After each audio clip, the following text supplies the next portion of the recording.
Bonjour, mon nom est Gilles Herman, je suis directeur général aux éditions du Septentrion et il me fait plaisir de vous présenter cette première partie de nos parutions de cet automne 2020.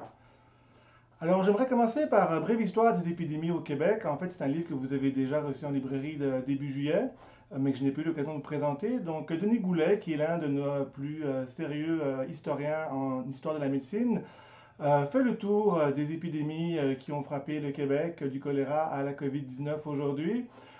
Donc, il nous explique comment ces épidémies sont arrivées, comment est-ce que les pouvoirs publics de l'époque ont réussi à y faire face ou n'ont pas réussi à y faire face, quelles ont été les réponses à la fois scientifiques, à la fois publiques, politiques, et de voir que même si nos connaissances en médecine s'améliorent, notre gestion de crise, elle, semble tout vouloir se répéter systématiquement. Donc, un petit livre très accessible sur l'histoire des épidémies au Québec. 1er septembre, ici Christine Saint-Pierre. Alors, sans plus attendre, je vais la laisser vous présenter son livre. Alors bonjour, on m'a demandé de préparer une courte vidéo pour vous parler du lancement de mes mémoires. Ici Christine Saint-Pierre de l'École de rang au rang de ministre. Donc ça dit tout, c'est-à-dire qu'il s'agit de 34 histoires qui s'échelonnent tout au long de ma vie, de mon enfance jusqu'en 2018. Je suis née sur une ferme, je suis née dans les années 50, donc en pleine ce qu'on appelle la grande noirceur. L'éducation, et bien sûr, était plutôt limitée. Je suis allée à l'école de rang. On avait très, très peu de choses, très, très peu de livres. On avait d'excellentes institutrices. Ensuite, je suis allée à l'université à Moncton, au Nouveau-Brunswick. J'avais décidé de suivre mon amoureux qui était inscrit là-bas. Et j'ai commencé ma carrière en Radio-Canada en 76. Je suis passée par Moncton, je suis passée par Québec, la station régionale. Je suis venue à Montréal. Ensuite, je suis retournée à Québec comme correspondante parlementaire, Ottawa. Et j'ai aussi été correspondante de Radio-Canada à l'international basée à Washington. Donc, il s'agit de plusieurs histoires, bien sûr, qui touchent ces étapes de ma vie. J'ai couvert beaucoup d'événements politiques, plusieurs campagnes électorales, tant à Ottawa qu'à Québec, référendum également, celui de 95. Ensuite, lorsque je suis revenue de Washington, bien, j'avais un petit peu fait le tour du jardin. Ça faisait plusieurs années que j'étais journaliste. J'avais le goût de vivre autre chose, d'avoir de nouveaux défis. Et en 2007, Jean Charest, premier ministre du Québec, m'a offert de me joindre à son équipe. Et j'ai accepté. Ça a été une magnifique aventure. J'ai été nommée ministre de la Culture, des Communications, de la Condition féminine, responsable de l'application de la Charte de la langue française. Ensuite, dans le gouvernement Couillard, j'ai été ministre des Relations internationales et de la francophonie. Donc, plusieurs dossiers également vont être abordés dans ces mémoires. Donc, c'est le regard de quelqu'un qui vous présente comment ça se passe à l'intérieur de ces instances, à l'intérieur de la vie politique et aussi de la vie de la couverture journalistique. Ici Christine Saint-Pierre, donc c'est l'histoire d'une femme avant tout qui doit se faire une place, qui essaye de se faire une place dans des milieux très masculins, les milieux de la communication, donc gravir tous les échelons de Radio-Canada jusqu'à obtenir des places convoitées, envoyées spéciales à Washington par exemple, et ensuite refaire sa vie en politique. Vous savez, la vie de politicienne, politicien, c'est pas toujours très facile d'essuyer beaucoup de revers, beaucoup de critiques, et quand on est une femme, généralement, on essuie deux fois plus. C'est pas un règlement de compte, ce livre-là, mais Christine Saint-Pierre a les coups des franches, elle n'hésite pas à aborder les questions compliquées, les questions qui fâchent, les bons coups, les mauvais coups. Donc, un livre très franc sur une carrière à la fois dans le monde des médias et le monde politique, et quelque chose de très rafraîchissant comme style de mémoire d'une de nos grandes dames des médias et de la politique. Alors, comprendre les élections américaines, Elisabeth Vallet, Le duel pour la Maison-Blanche, édition 2020, ou encore un livre qu'on aurait pu sous-titrer What the fuck USA, Comment peut-on comprendre l'état actuel dans lequel se situent les États-Unis? La très brillante Elisabeth Vallet nous livre ici la troisième édition de son livre, après 2012, 2016, 2020. Dans la première partie de son livre, elle explique vraiment les rouages du système politique américain. Donc, qu'est-ce que la présidence? Quels sont les pouvoirs réels du président? Qu'est-ce que le Sénat? Qu'est-ce que le Congrès? Le système judiciaire? Qui nomme les juges, etc. Le tout de façon très digeste, bien expliquée, avec des exemples aussi, des scandales qui ont émaillé l'histoire américaine, évidemment. Puis dans une deuxième partie du livre, elle s'intéresse plus particulièrement à l'édition de 2020 et essaie de décortiquer les enjeux et de voir quels pourraient être les résultats si l'un ou l'autre gagnait, Biden ou Trump. C'est un livre aussi qui est beaucoup utilisé par les étudiants au cégep et à l'université dans les cours sur donc, le système politique américain. Donc un livre qui est bon pour 4 ans et un livre brillant. Elisabeth Vallet, on l'adore. Chronique d'une insurrection appréhendée, du solide Éric Bédard. Alors, Éric Bédard, pas besoin de vous le présenter, tout le monde le connaît. Je vais lui laisser la parole pour qu'il parle de son livre. Bonjour, il me fait plaisir de vous présenter Chronique d'une insurrection appréhendée, jeunesse et crise d'octobre, une réédition d'un livre qui est paru en 1998, une réédition revue et augmentée, puisque évidemment j'ai tenu compte de toute la littérature qui est parue sur la jeunesse étudiante et sur le FLQ et la crise d'octobre depuis la première édition. Donc c'est un livre qui tente de jeter une lumière sur le rôle qu'a joué la jeunesse durant la crise d'octobre. Et j'ai découvert au fil de mes recherches à quel point la loi des mesures de guerre a été grandement inspirée par la frayeur qu'inspirait la jeunesse auprès des autorités. Il faut voir que c'était quelques années après mai 68 et après des événements, des grandes manifestations contre la guerre du Vietnam aux États-Unis. Donc la jeunesse joue un rôle important dans l'imaginaire des décideurs durant octobre 70. Je vous propose aussi d'ailleurs une petite surprise puisque j'ai découvert des faits nouveaux, des documents nouveaux qui vont permettre d'éclairer différemment les événements d'octobre, mais ça, je garde le punch pour un peu plus tard. Les pouvoirs politiques se sont toujours méfiés de la jeunesse. On l'a encore vu récemment en 2012, la jeunesse, leurs idées bouillonnantes, leurs fougues, leurs idées révolutionnaires. Alors, pendant la crise d'octobre, donc on va commémorer cet automne, dont on va commémorer les 50e anniversaire, c'était la même chose. On se méfiait beaucoup de ces idées révolutionnaires, de ces idées marxistes, de ces idées de souveraineté qui pouvaient mettre en péril les fondations mêmes du Canada. Donc, Éric Bédard refait le tour de toute cette question-là. Donc, c'est une nouvelle édition d'un livre paru il y a très longtemps. Euh, Au regard aussi de nouvelles recherches qui ont été faites et entre autres de documents que Eric a retrouvés, juste l'histoire de la façon dont il a obtenu ces documents est rocambolesque, mais des documents qu'on a cherchés très longtemps et qui nous permettent de jeter un éclairage nouveau et de confirmer beaucoup de choses que l'on supposait déjà. On peut compter aussi sur Éric Bédard pour avoir une bonne couverture médiatique à la sortie de son livre, donc Chronique d'une insurrection appréhendée, à sortir le 15 septembre. Et en parlant de sécurité, Maurice Cusson, sécurité, liberté, criminalité. Maurice Cusson est donc un professeur de criminologie de l'Université de Montréal, un des grands spécialistes reconnus mondialement. Son précédent ouvrage s'appelait L'art de l'enquête criminelle. Cette fois-ci, il nous revient sur la question de la limite entre la sécurité et la liberté. Combien de liberté peut-on sacrifier pour assurer notre sécurité? Quel pouvoir pouvons-nous donner au gouvernement? Quel pouvoir le gouvernement peut prendre sans nous demander notre avis? Évidemment, avec la crise de la COVID, on a vu qu'on a eu cette confrontation entre la liberté individuelle et la sécurité sanitaire. Hein. Fallait-il ou non fermer les lieux, fermer les entreprises? Faut-il imposer le port du masque? Faut-il fermer les parcs, etc. On voit que ces questions sont importantes. Faut-il autoriser la reconnaissance faciale? Faut-il autoriser des applications de géolocalisation? Toutes ces questions-là, Maurice Cusson va les aborder, mais bien d'autres. En fait, il va même faire l'historique de cette question-là. C'est une question qui se pose depuis très longtemps. Déjà au Moyen Âge, quand on a construit les premières villes fortifiées en Europe, ben, les gens qui venaient se réfugier au sein même de la ville ben, devaient perdre une partie de leur liberté pour qu'on assure leur sécurité. Donc il va prendre beaucoup d'exemples en Europe, en Amérique du Nord, aux États-Unis, au Canada, au Québec, bien évidemment. Jusqu'à aujourd'hui, faut-il autoriser le gouvernement à épier nos faits et gestes, à épier nos réseaux sociaux, à lire nos courriers électroniques, des choses qu'on sait qu'ils font déjà, mais jusqu'à quel point?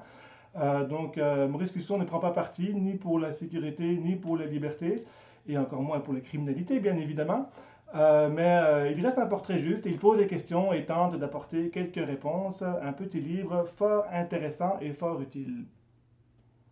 Alors, c'était le dernier livre que je voulais vous présenter aujourd'hui, donc je vous souhaite un bon été. Merci pour votre écoute et on se retrouve pour la deuxième partie un peu plus tard.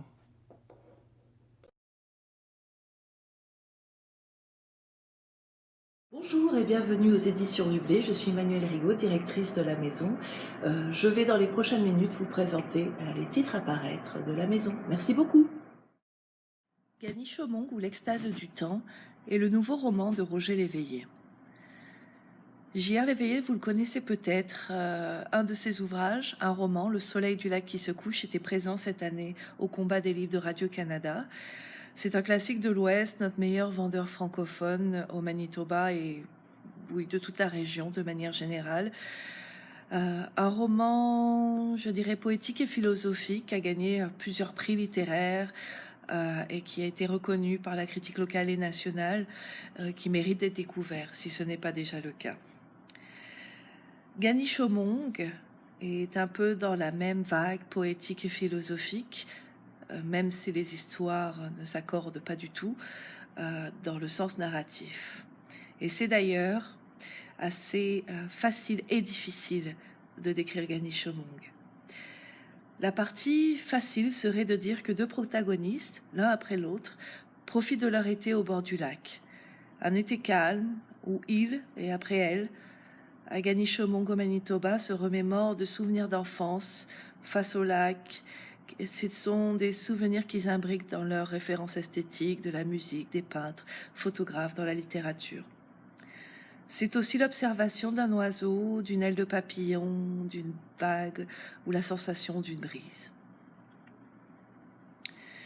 Pour la partie un peu moins évidente et qui donne finalement toute son âme au roman, c'est le micro et le macro. Un voyage permanent entre ces petites choses, souvent naturelles, ancrées dans un grand tout. Avec un tempo variable mais toujours saisissable, fidèle aux pensées taoïstes et zen de l'auteur, et dans tous les cas, on y retrouve clairement son amour pour la philosophie et la poésie.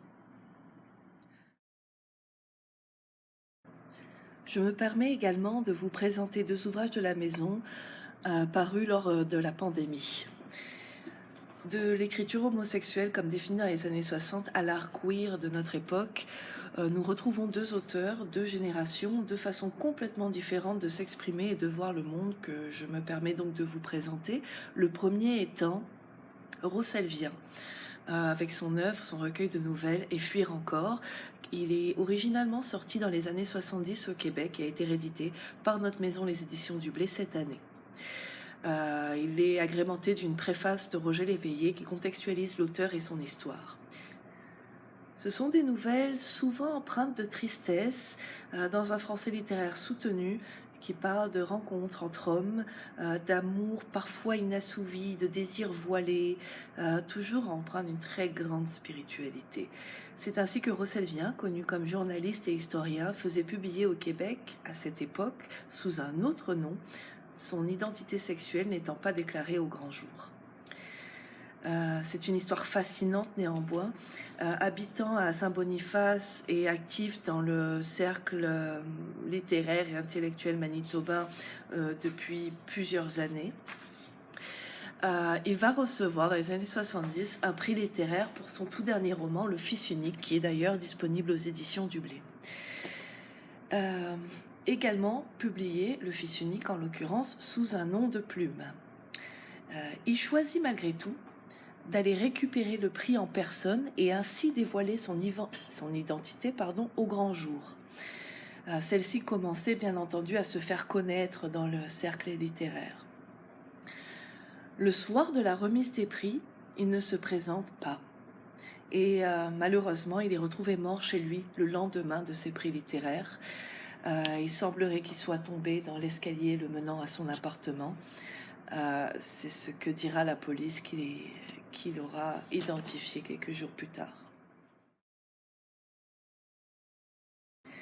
Je vous présente maintenant la première pièce de théâtre d'Éric Plamondon qui se nomme Inédit. Éric est un artiste métis pluridisciplinaire qui explore l'art queer à travers le médium de l'écriture ici. La pièce s'inscrit dans l'oralité bilingue où le français et l'anglais épousent et se répondent et donnent voix à ces personnages. Ce sont des dialogues et des discours assez représentatifs des plus jeunes Winnipégois dans un cercle privé tout particulièrement que nous retrouvons ici. Donc nous avons pour l'arc narratif 5 jeunes Winnipégois qui se rencontrent à un vernissage. Une amitié particulière se développe entre Lucas et Théo qui, sous le regard des autres face au désordre de leurs émotions, ne sont pas capables de donner voix à ce qu'ils ressentent. Cette incapacité de dire permet d'autres liens de se nouer, conditionne le dénouement de la pièce, comment Lucas et Théo, dans notre époque actuelle, n'arrivent pas à mettre de mots, malgré tout, sur leurs émotions et sur qui ils sont. Inédit est une pièce de théâtre qui est publiée chez nous dans la Nouvelle Rouge, la nouvelle collection Rouge. C'est une collection qui a pour but de révéler les jeunes talents émergents du Manitoba, de l'Ouest et du Nord canadien. Les œuvres présentées au sein de cette nouvelle collection sont souvent multidisciplinaires ou multilingues. Elles définissent assez bien dans leur thème, leur forme, leur sujet, cette nouvelle génération d'auteurs. Nous publierons d'ailleurs pour l'année 2020 et pour l'année 2021 4 nouveaux titres de la nouvelle collection Rouge. Merci à tous de votre attention. J'espère vous retrouver bientôt sur votre territoire québécois, au détour d'un salon ou d'une librairie. D'ici là, je vous souhaite un excellent été.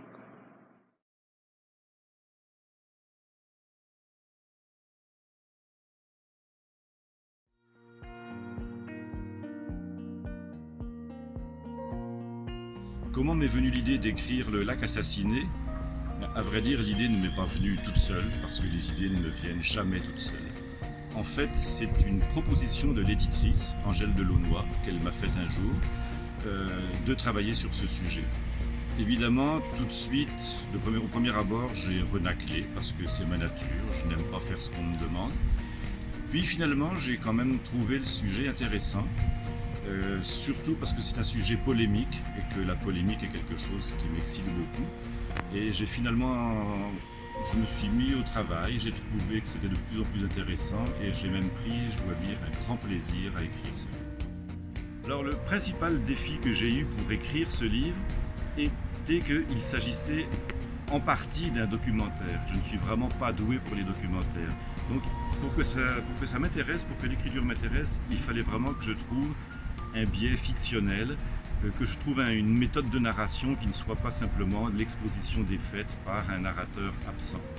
Donc j'ai un petit peu cherché ce qui pourrait me permettre de me sortir de ce mauvais pas, et en cherchant quel pourrait être le narrateur possible de l'histoire, j'ai évidemment très vite éliminé un être humain parce que ça n'aurait pas été très original, et il m'est venu l'idée de faire parler une des victimes de cette disparition du lac. Évidemment, l'idée du poisson m'est venue assez vite. Je me suis documenté un petit peu pour ne pas mettre n'importe quel poisson n'importe où, et j'ai choisi une carte. Alors bien sûr, dans ce genre de livre, le travail de l'illustrateur ou de l'illustratrice est très important. C'est, d'un point de vue de l'espace, la moitié du travail. Maintenant, comment est-ce qu'on peut définir qui a le plus travaillé, qui a le moins travaillé, c'est impossible.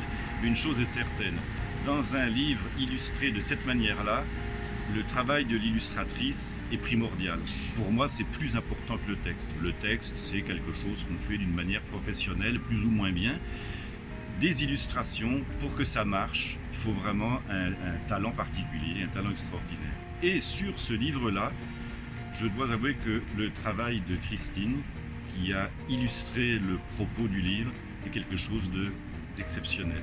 Je ne suis pas souvent un grand amateur d'illustration parce que je n'y comprends rien, mais le fait est que les illustrations du Lac assassiné, c'est la meilleure partie du livre. Si le livre a du succès, c'est de là que ça viendra.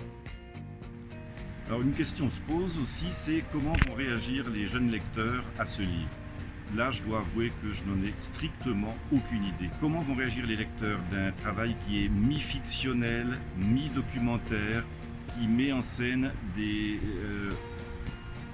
malheurs qui se passent sur cette planète? Je n'en ai aucune idée. Est-ce que les lecteurs vont prendre conscience de quelque chose ou pas? Je ne peux absolument rien dire là-dessus, je n'en sais rien. Il reste que pour moi, l'aventure que représente ce livre hybride est quelque chose de très important. D'abord parce que c'était nouveau, je n'ai jamais fait ça auparavant, ça m'a donc considérablement sorti de mes habitudes, ça m'a donné un défi supplémentaire, ça m'a donné des contraintes que je ne connaissais pas et que j'ai dû surmonter. Donc ça m'a en fait, en quelque sorte, permis de rajeunir, puisque je suis retourné à une époque où j'étais sans doute moins professionnel. Donc, une expérience très intéressante pour moi, dans laquelle j'ai tiré beaucoup de plaisir et pour laquelle je suis prêt à recommencer.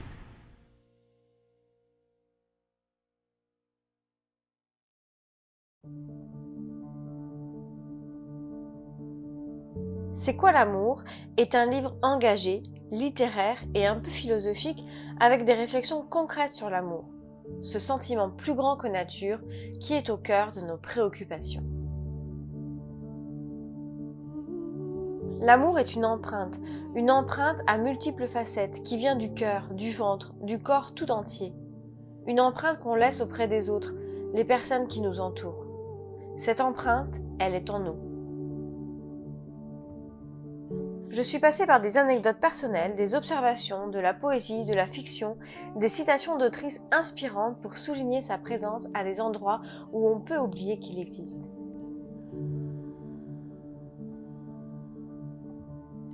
L'amour, c'est ne pas se sentir obligé de donner à quelqu'un tout ce qu'il veut. C'est grandir à deux dans la confiance. Les illustrations de Geneviève Darling accompagnent de manière très organique toutes ces réflexions. C'est comme un voyage, une déambulation entre texte et image où on est invité à prendre ce dont on a envie, ce dont on a besoin, ce à quoi on n'avait pas forcément pensé. L'amour, c'est un combat que l'on mène pour nous et pour les autres.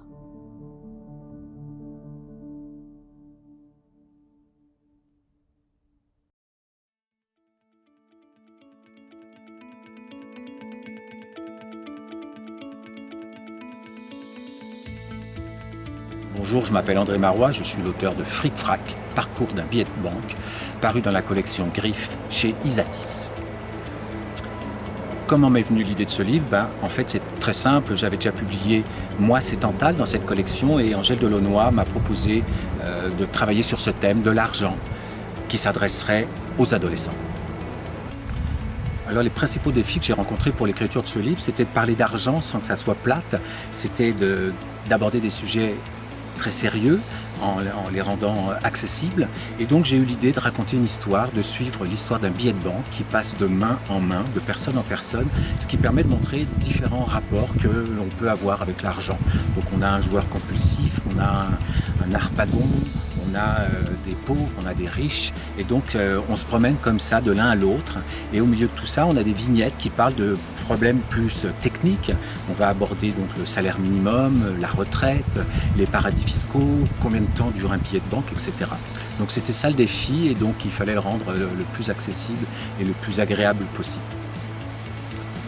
Alors l'illustratrice qui a travaillé sur Fric Frac se nomme Pauline Steve. Pauline et moi, on se connaît depuis quelques temps parce qu'en fait, on chante dans la même chorale, la clique vocale. Et pour ce travail-là, c'est son premier livre, en fait, illustré.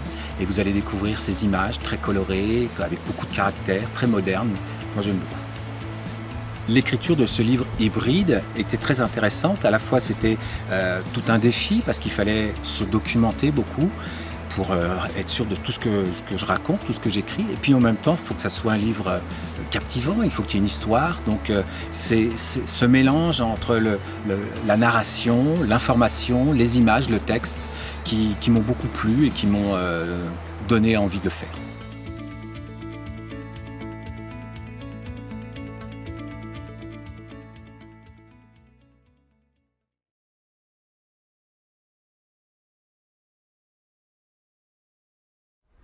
Chers collègues libraires, il me fait plaisir, au nom des membres de l'équipe de prise de parole, de vous présenter notre saison d'automne 2020.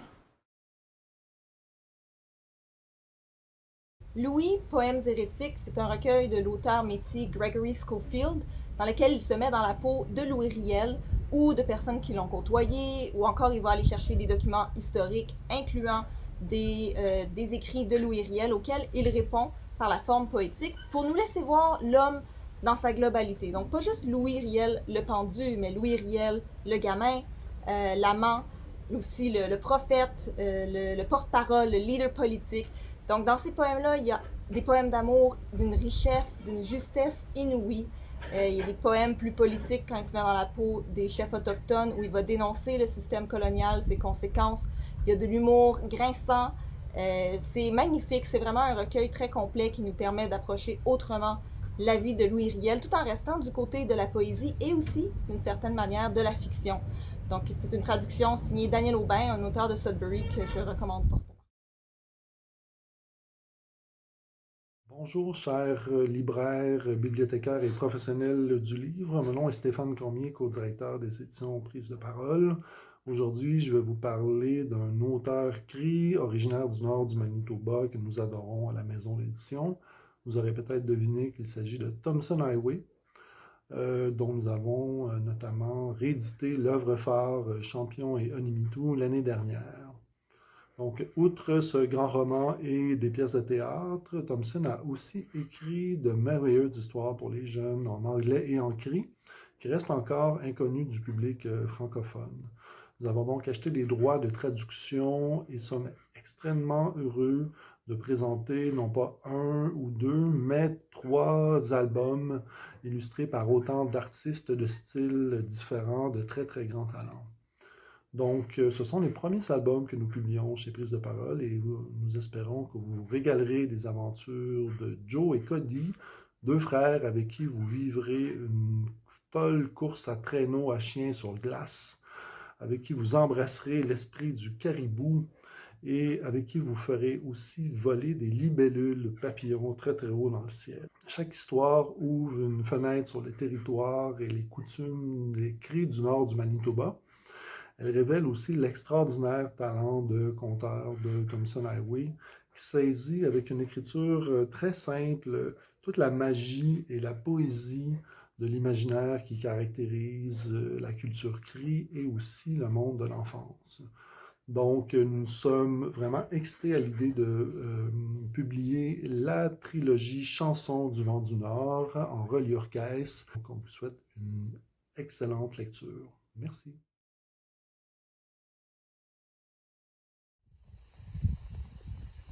Bonjour, je m'appelle Pierre-André Doucette et je suis l'auteur de Des Dick Pics sous les étoiles, à paraître cet automne aux éditions Prise de parole.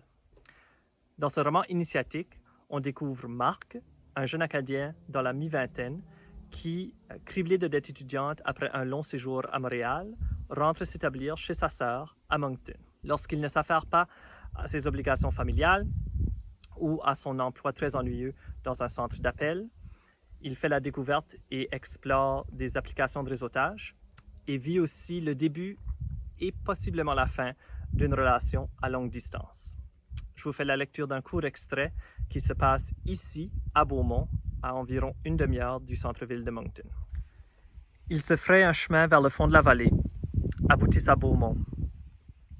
À leur gauche, la forêt, la grotte, le cimetière délabré. À droite, la chapelle, le presbytère, l'embouchure de la Petite Kodiak. Portable en main, Frédéric descend, étudie la lumière, les angles, tend son appareil à bout de bras. Il a déjà pris 3 selfies avant que Marc ait refermé la portière et se soit à côté sur le capot. « So, qu'est-ce que t'as deal dans le fond, toi? » lui dit Frédéric. « T'as un boyfriend? C'est ça? »« Sort of, je pense. »« The hell ça veut dire? » Tant bien que mal, Marc tente de décortiquer la relation qu'il vit avec Marc-Antoine. Présente quelques détails précis, mais un portrait flou dans son ensemble. La genèse, les atomes crochus, les étoiles contraires. Le magnétisme immédiat, l'entrelacement de leur corps, de leur cœur. La proximité, la distance, la sève, le sevrage.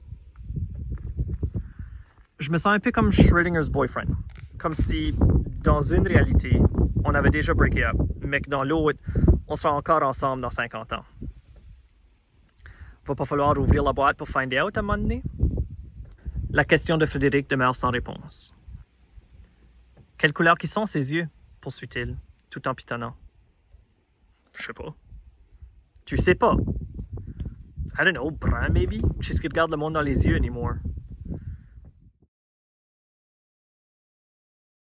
Jack, il va pas bien. C'est pas un gars très cool, un alcoolique repentant, un gars perpétuellement en peine d'amour. Jack, il est scrap. Au territoire du Nord-Ouest, il participe à une étude sur la fonte du pergélisol et il nous présente, chemin faisant, une panoplie de personnages, des Autochtones, des Québécois en vadrouille, des immigrants, donc toute cette espèce de communauté de gens poqués qui vont chercher l'illumination ou le salut à quelque part dans le nord du Canada, dans un paysage aussi aride que mystique ou intéressant. Ce qui est vraiment intéressant avec Jack et Scrap, c'est l'écriture. C'est une écriture incisive qui écorche, libre, inventive. Les expressions là-dedans sont tellement bien trouvées. Pour un premier roman, c'est super intéressant. L'auteur, Denis Laure, a déjà écrit des scénarios et ça paraît. Ça punch, ça fait mal, ça grince, mais maudit qu'on espère qu'il trouve son salut. Montjoie de Michel Ouellette. Il y avait ce visage dans la glace et ce nom sur l'enveloppe. Il y avait un vide entre les deux, un vide, une vie. Le nom ne lui était pas inconnu, mais ce nom ne correspondait pas au visage dans la glace. L'enveloppe était arrivée plus tôt dans la semaine. Elle était restée intacte sur la petite table dans l'entrée, à côté du bol en céramique qui contenait des pièces de monnaie. Elle n'avait pas été oubliée. Elle avait été ignorée, puis contemplée, puis tenue entre des mains hésitantes et déposée, et reprise, et étudiée, soupesée, déposée de nouveau. Décidément, Manon ne voulait pas l'ouvrir. C'est ainsi que s'ouvre Montjoie, plus récent roman de Michel Ouellette, auteur originaire du nord de l'Ontario. Il est également dramaturge et sa pièce Frenchtown lui a valu en 1994 le prix du gouverneur général.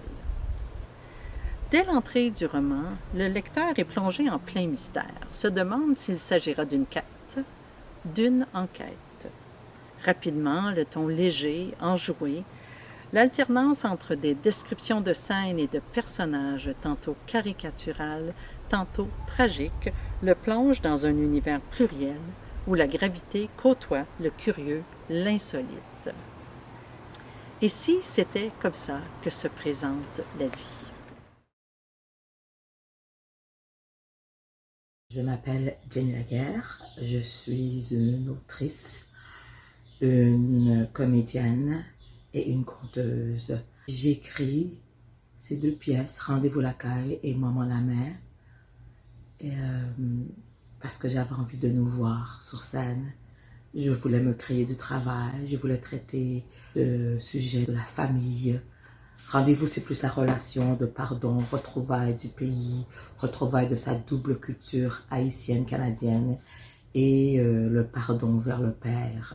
Tout englobé dans le style traditionnel haïtien de conteuse, où est-ce qu'on dit cric et les gens répondent crac. Les gens, le quatrième mur est brisé et les gens réagissent avec vous et revivent l'aventure avec vous. Pour Maman la mer, c'était tout spécial. Mon but, c'était d'écrire une histoire d'amour, écrire la partie 2 de Rendez-vous la caille, et cette fois-ci concentrée sur la mer. Mais tout d'un coup, des tableaux comme celui-ci m'ont inspiré, et ce personnage de la grand-mère, de cet ancêtre, est apparu. Alors là, j'ai voulu démystifier la spiritualité haïtienne. J'ai voulu démystifier ce rôle de cette mère parfaite, cette mère noire, toujours stoïque, qui doit toujours être forte, qui parfois fait des erreurs. Et c'est ça qui la rend encore plus plus belle, plus intéressante. Et voulant écrire une histoire d'amour à un homme et une femme, j'ai fini par écrire une histoire d'amour en 3 femmes de 3 différentes générations. Une fille, sa mère et la grand-mère, dans toute leur beauté, dans toute leur spiritualité. Et j'ai réussi à raconter une histoire universelle et questionner c'est quoi être maman dans sa plénitude. C'est pourquoi j'ai écrit Maman la mère. C'était une réflexion. Et aussi, encore, avec le sens du conte haïtien mélangé au théâtre moderne, on a pu sentir et revivre avec ce personnage, tout en revivant nous-mêmes notre propre réalisation de soi, notre propre éveillement. C'est pour ça que j'écris ça, je voulais partager ça avec tout le monde. Et encore une fois, du point de vue d'une femme noire qui se pose des questions, mais des questions universelles. Maman la mère, Rendez-vous la caille, des grandes réflexions pour moi qui sont devenues des spectacles spirituels, touchants et drôles.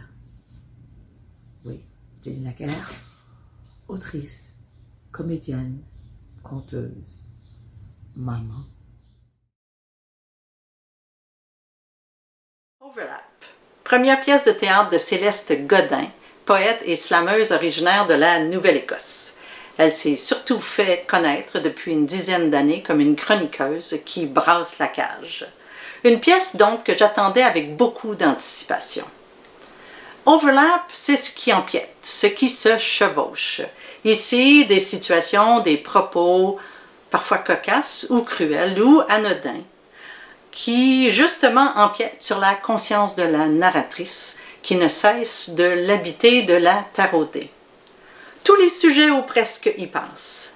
L'amour, l'amitié, le rapport à la langue, à l'autre, au territoire, aux autochtones, ce tiers-monde de notre own pays, comme elle le dit. La posture à prendre en cette difficile période de MeToo. Toujours des textes brefs, incisifs, des réflexions candides. L'autrice a le sens de la formule qui touche, qui émeut. La langue est savoureuse, les réflexions tout à fait justes. Ici, rien n'est gratuit.